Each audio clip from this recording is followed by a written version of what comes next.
कमवलं पाहिजे ही शिकवण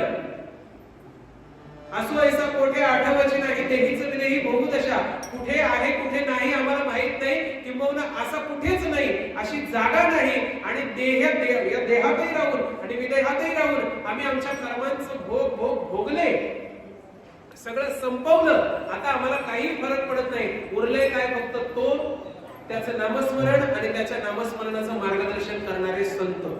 बरोबर माझं बोलणं कळलं का उरले काय या आयुष्याच्या प्रपंचामध्ये शेवटला तो त्याचं नामस्मरण त्याची भक्ती करणारे आणि त्याच्या भक्तीचं मार्गदर्शन करणारे बस याच्या पलीकडे काही नाही मग त्यांचं नामस्मरण केल्याशिवाय नौका पारायला लागणार नाही मग त्यांचं नामस्मरण कसं करायचं महाराज ज्ञानेश्वर माऊली